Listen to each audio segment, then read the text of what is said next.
Right? These are the equations in section P2 that we didn't already review how to solve. Polynomial equations, well, we already did linear and quadratic, but now we're going to talk about equations that have a highest power, which is more than 2, so cubics and above. Radical equations, meaning square roots, cube roots, and absolute value equations.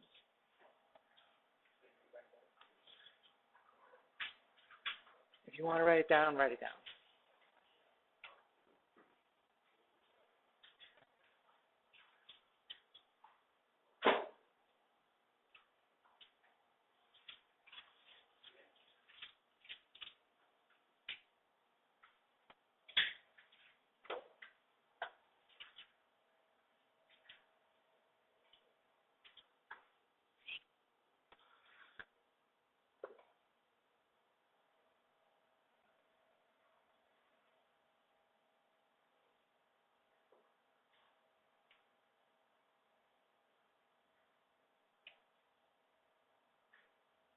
We're ready?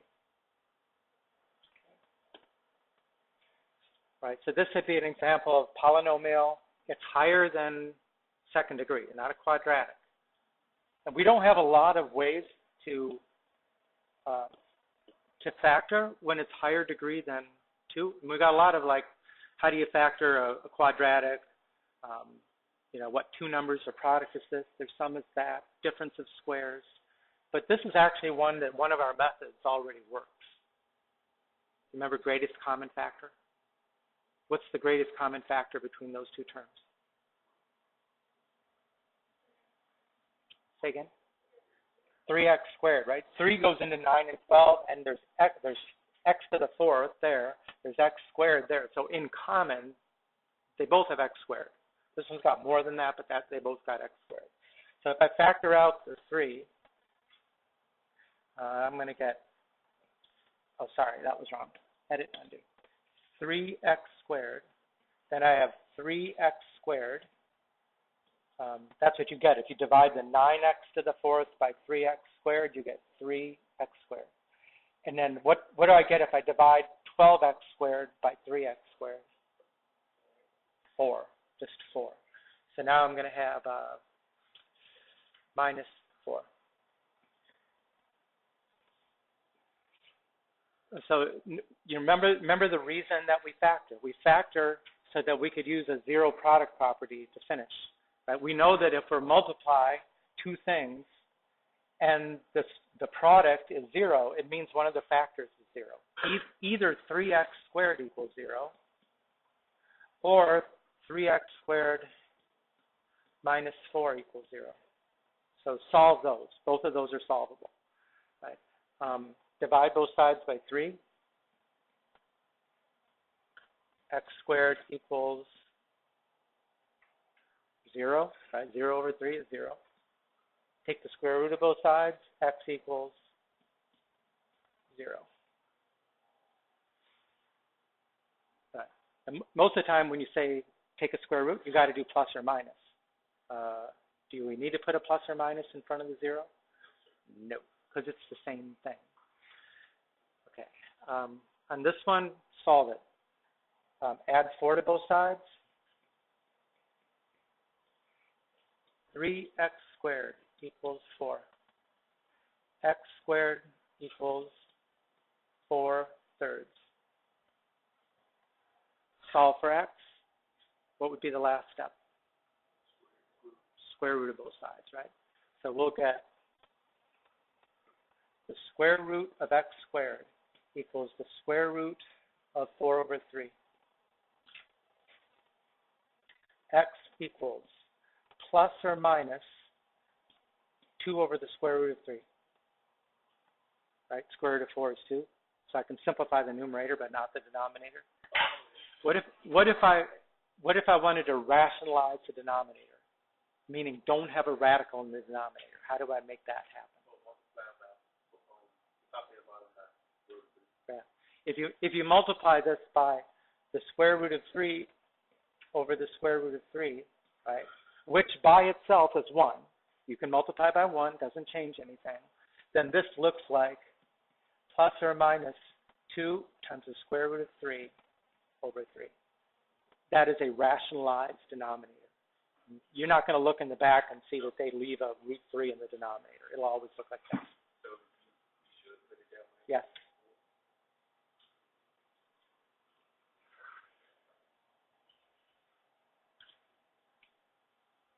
So you'll have some problems like this in the homework, right? There's going to be a greatest common factor, so that'll be the way you start. You know, look back at the notes, look back at this problem, repeat the process.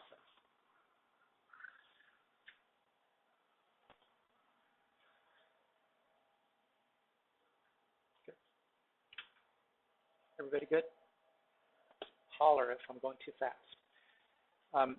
This is another kind of factoring. Like I said, we don't have a lot of ways to factor when the degree is more than 2. Greatest common factor sometimes works. Sum and difference of cubes is one way that we've got. When you have 4 terms, the suggestion is see what would happen if you group the first 2 terms and group the last 2 terms. You might find that actually it is factorable. Not every time you've got 4 terms, sometimes you've got 4 terms. So when you've got 4 terms, consider grouping. So 4 terms,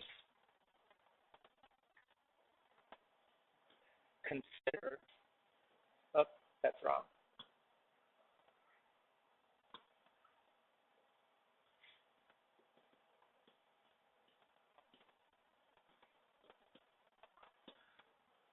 Meaning, put the first 2 terms in parentheses.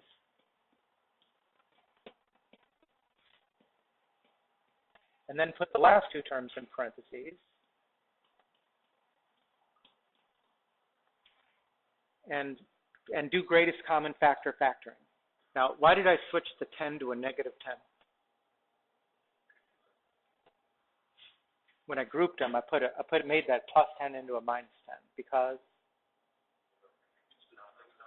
the negative outside, right? That negative times negative means that 10 is still positive, right? That always happens when you've got a minus in between, a subtraction in between, right? So you could just be careful on that last term.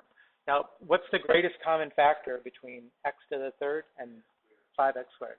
X squared. And what's left is x minus 5. Right? What's greatest common factor between 2x and 10? 2. And what's left? X minus 5. Okay. At the point where you realize what's in the parentheses when you do the grouping and factoring is the same thing, that means this is going to work, right? Because now I can say, since there's an x minus 5 in both, then I can factor that,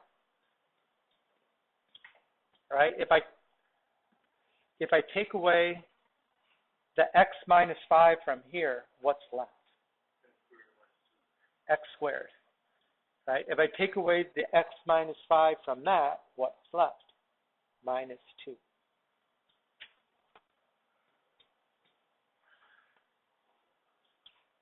Right? So when you see that what's in the parentheses is the same thing, that means it worked. And usually when you look here, you can kind of like notice that right away. Like the coefficient here is a 1, and that's a negative 5. So that's negative 5 times 1. And then the coefficient here is negative 2. What's negative 5 times negative 2? 10. So you see that they're, exactly in the same ratio to each other, which means when you factor it, yeah, it's going to work out.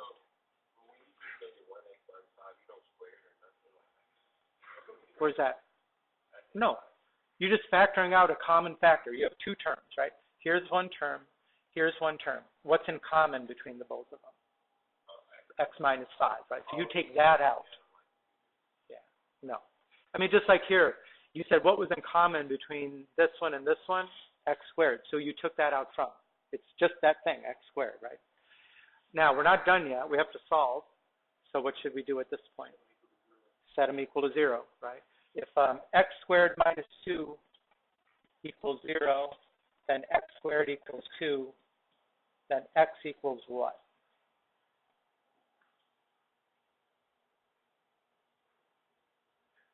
What do you do at that step? Take the square root. Okay? So is the square root of 2 the correct answer? plus or minus, right? It's half the right answer. When you take the square root, put in a plus or minus. And then you probably don't need to set this up. What is the value of x that makes that 0? 5, right? You could probably tell that by inspection, right? X equals 5.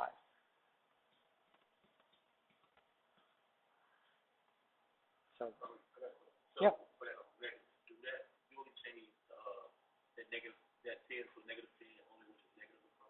Right. If that had been a plus up there, you wouldn't have to flip it, right? But if that's a minus in front, when you put it in parentheses, you gotta flip that sign. Remember, we're not trying to change the value of anything here. So when I go from this step to this step, it better all equal the same thing, right? And this minus times minus is plus, so it is equal. It's the same thing.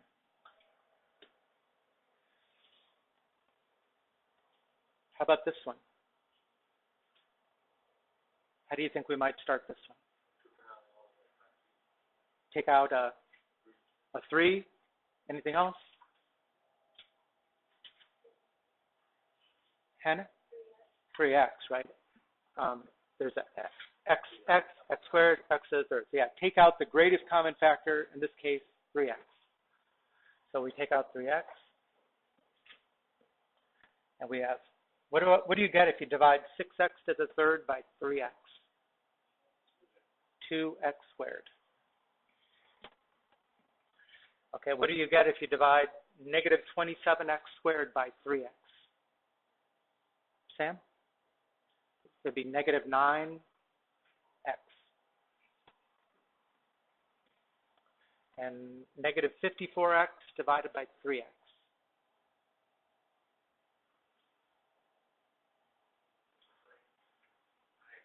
54 over 3 is 18.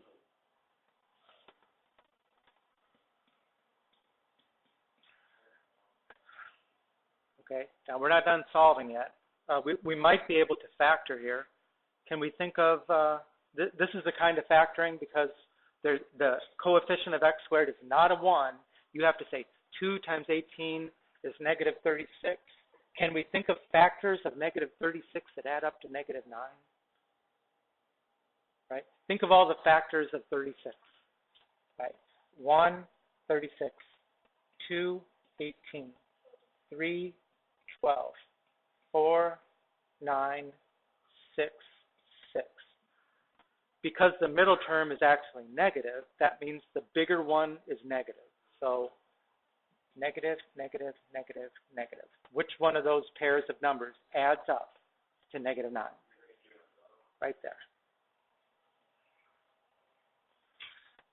Okay, so what do we do with that? Split up the middle term. So this will be in parentheses 2x squared, and I'm going to write the negative 12x first, and then I'll write plus 3x minus 18 equals 0. We still have a 3x in front of that.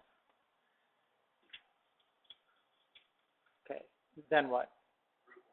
Then you do the grouping, right? And then the reason I wrote the negative 12x first, because that's going to leave the plus in the middle of the two sets of parentheses, right? So I don't have that issue about flipping the last term.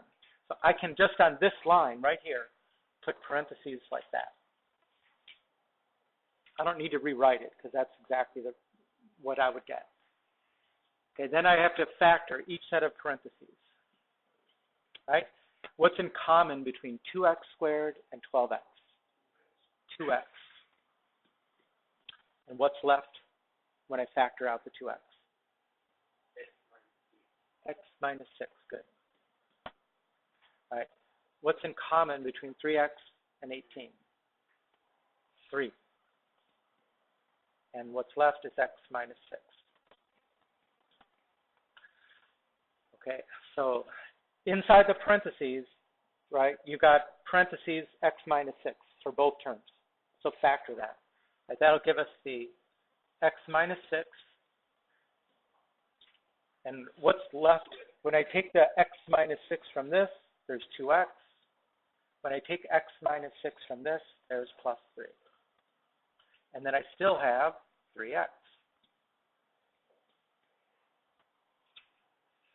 But now it's all factored. So what do we do once we've got it? Factored form equals 0, set each factor equal to 0.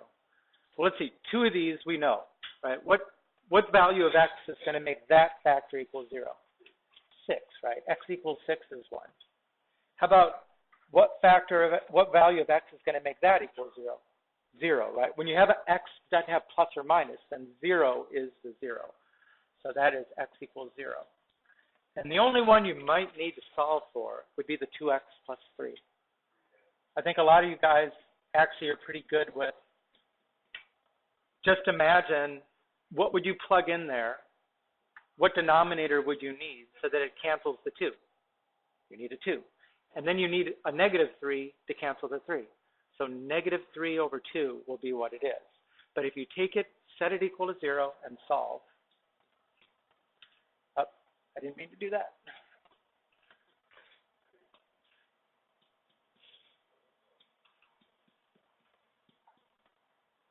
That's what you got. I got a question. Yeah. All right, this is not the T squared, or this thing. What's that? Is that just factoring, or is it on T? That's just factoring. All right. That's just quadratic. I mean, it really doesn't have a name, but okay. Okay, then we get to radicals, right? Radical equations have some basic steps, which are isolate the radical, meaning if the radical's not alone on one side of the equal sign, do what you have to do to make it alone, right? Then we undo the radical, meaning if it's a square root, how do you undo a square root? You square it, right? How do you undo a cube root? You cube it, right? So it depends on the root that you've got, but do the opposite of what the root is. And then you solve what's left. In this case, what do I need to move so that the radical is by itself? I got to do the plus, minus 2 from both sides, right? So this is negative the square root of 40 minus 9x equals x minus 2. Okay. Is the radical isolated? You know, if you have a problem with the minus being in front, just understand what will we do on our next step to undo a square root. We're going to square it. What's going to happen to the minus when we square it? It's going to go away. It'll be a plus, right? So we're good with saying that's the right place to be to move to the next one right there, right? Again, how do I undo a square root? Square both sides, right? So take this, square it. Take that, and square it. Okay, when you square the negative, you get a positive. So we just won't even write that. What do you get when you square the square root of 40 minus 9x? 40 minus 9x, right? You get what's inside. Okay, how do you do x minus 2 squared?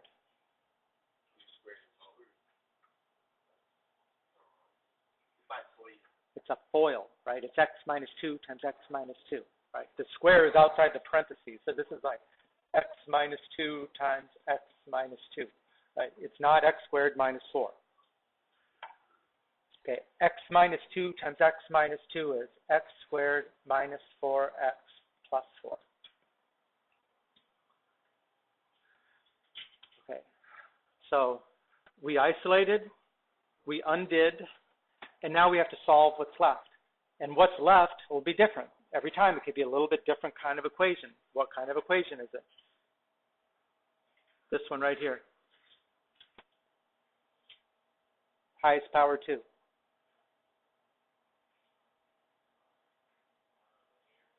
quadratic, right?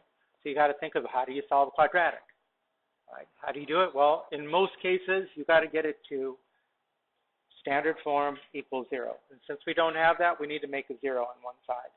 How about we subtract 40 from both sides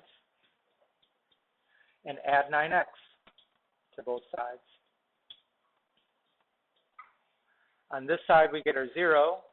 On the other side, we've got x squared plus 5x minus 36.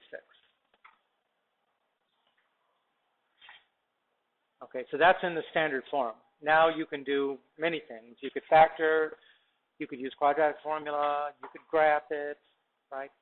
This looks like a pretty easy factor. Can you think of factors of negative 36 that add up to 5?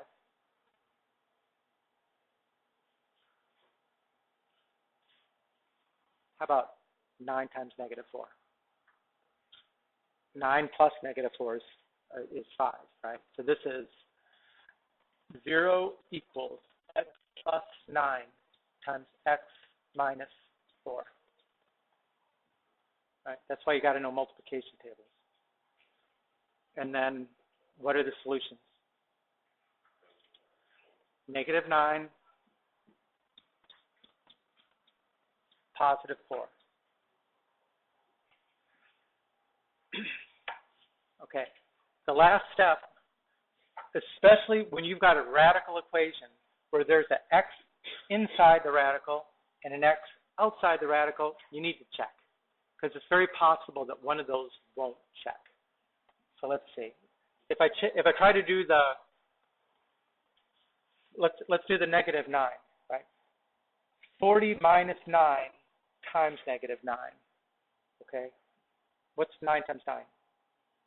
81, right? The negative times negative makes it a positive. 40 plus 81 is 121. So that square root of 121 is 11. Negative 11 plus 2 is negative 9. Negative 9. That checks. Okay, try the 4. 40 minus 9 times 4. 9 times 4 is 36. 40 minus 36 is 4. Square root of 4 is 2. Negative 2 plus 2 is 4? No, it says it doesn't check. 4 does not check. So I'll write it in like this just so we see. If I put in negative, I put in 40 minus 9 times 4 minus plus 2 equals negative the square root of 4 plus 2 equals negative 2 plus 2 equals 0. And it's supposed to equal 4. So that does not check. Doesn't check. Okay, remember what we call a solution when it doesn't check? It's extraneous. Right? So this 4 is extraneous, which means it's not a solution.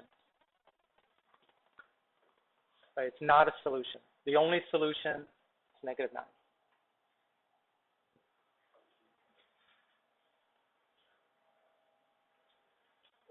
Okay, pretty basic steps. Right? Last example. Oh, I don't know, that's right. Okay, rational exponents. Rational exponents are just another way to write a radical.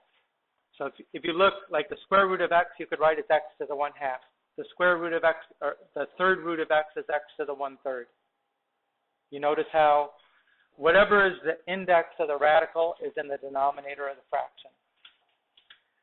Okay, one step more complicated would be if it's x to the 2/3, yeah, the denominator, that has to match. The 3 matches the 3. Now, what happens with the numerator of 2? You could either put it inside as x squared, or you could put the whole thing as x squared. It doesn't matter.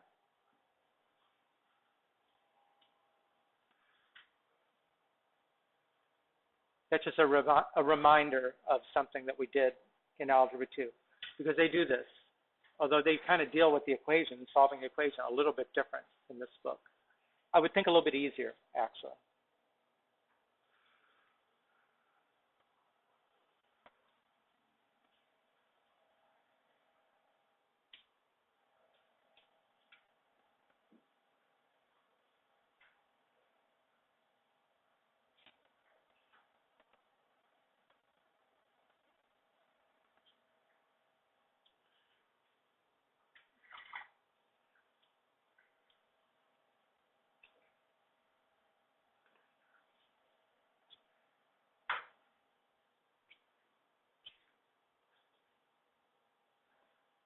Okay, you good?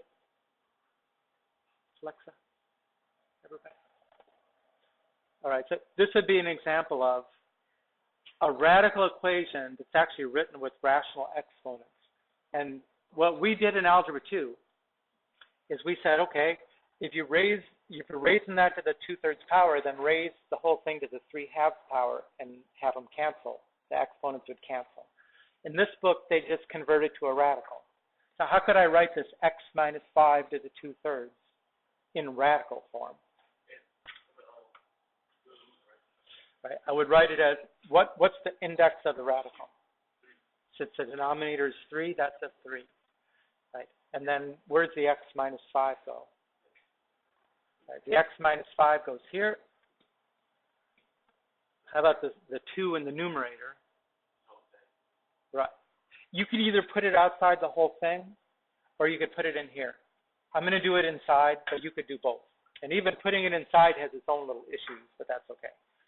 All right, so now we've got 16. So just rewrite it as a radical, and then solve it using the procedures for a radical. So remember, the procedures for a radical would say isolate the radical, already done, undo the radical. So it's a cubed root. So what are we going to do to both sides? We're going to go cube both sides. Okay, what do you get when you cube a cubed root? X minus 5 squared. Okay. Now, 16 to the 3rd, I can do up here.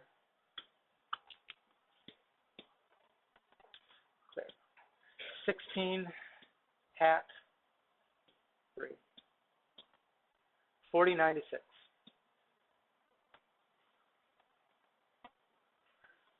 Okay, now how can I solve that?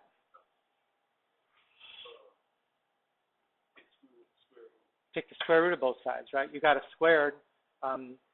This kind of gets into when we were solving quadratics, the one method that was called extracting square roots. When you've got the expression on one side and it's squared, then take the square root of both sides. Right? That'll just give us the x minus 5. Okay. Right. Then, okay, so I got to do that and that. What is the square root, second square root of 4096? 64. So that's plus or minus 64. Okay, not quite done yet. What do we need to do? Add 5, right? The x is not isolated yet, so add 5.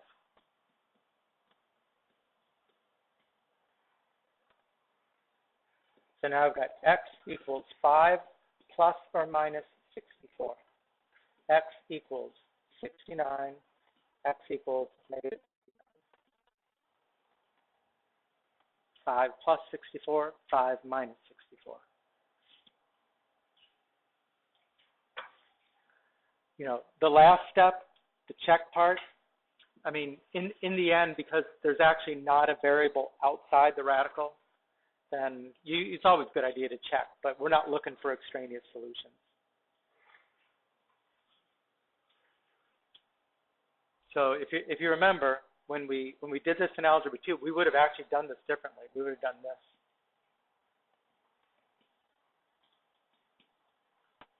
Right. And then these would have canceled, and you'd have to done 16 to the 3/2. And it was a little bit different. Instead, just change it to a radical.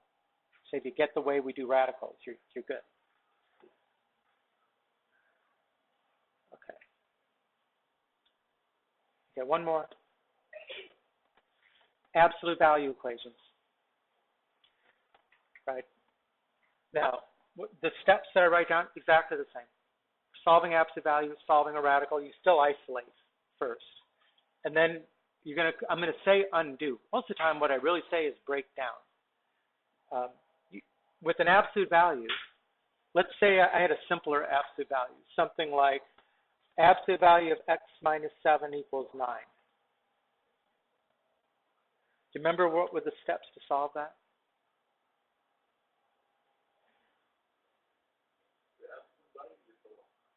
Remember, you're going to write two equations, no absolute values. I mean, if x minus 7 equals 9, then what happens when you take absolute value? Nothing, right? So if we can find the values for which x minus 7 equals 9, then that'll be good. What if x minus 7 equals negative 9? When you take the absolute value, it flips the sign and it equals positive 9. So we would also solve x minus 7 equals negative 9. Right? We set what's inside equal to the positive and the negative. Either one will work. So in this case, that's what I mean by the undo. Like I said, most time I say break down into two equations. Right? Two equations. No absolute values. And solve. Right, well, we're going to do that here. It is a little more complicated because what we have on the right side is not just a number, but it still works the same. You're going to write it as x squared plus 4x equals 5x plus 12, right, just whatever's on the right. And then, again, write it as x squared plus 4x equals negative 5x minus 12. Just make it equal to the positive right-hand side and the opposite of the right-hand side. Okay, now both of those are quadratics, so you're going to solve whatever you've got. Right, so subtract 5x from both sides, x squared minus x. Subtract 12 from both sides, minus 12 equals 0. Right. Add 5x to both sides, x squared plus 9x.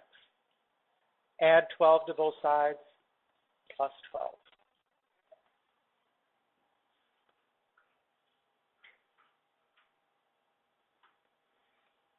Okay, now you got to solve them. They're in the right format. If they're factorable, you should factor them, because that's probably the easiest thing you could do. Can you think of factors of negative 12 that add up to negative 1? Negative 4 and 3. X minus 4 times x plus 3 equals 0. That means x equals 4 and x equals negative 3. Okay, just dealing with that equation, right? We still had another one to go, but we do have to check our answers, because just like radicals, because we got variables inside and outside, it's likely that something won't check. And usually with an absolute value, it's a little easier to check them with the radical. Look what happens if I plug in negative 3 for x here. 5 times negative 3, negative 15. Negative 15 plus 12, negative 3. Is it possible for an absolute value to equal a negative number? No. It can never equal a negative. Absolute value makes everything positive. So when I plug in a negative 3 here, and I get negative 3 for the whole right-hand side, that means it's extraneous. That one does not check, right? So that's extraneous. Now, if you plug in the 4, you don't have the same issue. 5 times positive 4 is 20, plus 12, 32. Right. 4 squared is 16, plus 4 times 4 is another 16, 32. 32 equals 32. But that negative 3 is extraneous. Okay, this one, is it factorable? Can you think of factors of 12 that add up to 9? 1 times 12, 2 times 6, 3 times 4. Do any of them add up to 9? No. So you got to think of a different method. It's not going to be a factoring problem. What other method do we have? Quadratic formula. So we're going to go x equals negative 9 plus or minus the square root of 9 squared minus 4 times 1 times 12 divided by 2 times 1. X equals negative 9 plus or minus the square root of 81 minus 48. 32 plus 1, 33. divided by 2. And in order to do this one, so that we could even check, because that's not going to simplify all the way, I'm just going to turn it into decimals and see what it is. So let's do that. All right, what is -9 plus square root of 33 divided by 2? So it's -1.63.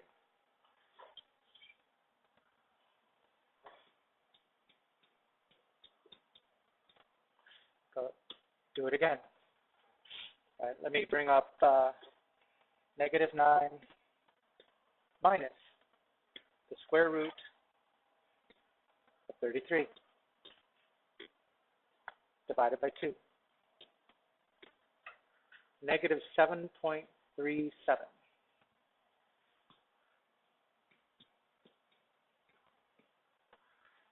Okay, if you plug those in up here, the 5 times -7 is like -35. -35 plus 12 is a negative number. There's no way the absolute value equals a negative number. So this one is extraneous. Right? The -1.63, I mean, it's less than -2, right? So, I mean, 5 times -2 would be -10 plus 12 is positive. 5 times -1.63 would be even more positive, right? A bigger positive number. So you don't have the same issue with that one. It'll still be positive. So we still, remember, these are the isolate, undo by writing 2 equations, solve the equations, check the answers.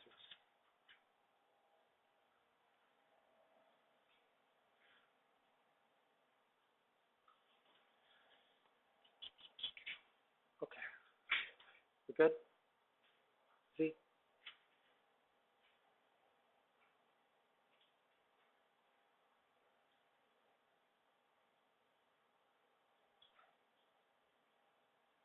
We good? Okay. So again, that's what we did. That's the end of the P.2. What we're going to do after this is we're going to go ahead, I think it's chapter 4, which says the imaginary numbers, and then solving when you get imaginary solutions. And then that's the first testable unit that we've got. Okay. We'll go back to the P chapter after that. That's the homework. There's only, what, 4, 5, 6, 7 problems. That's it.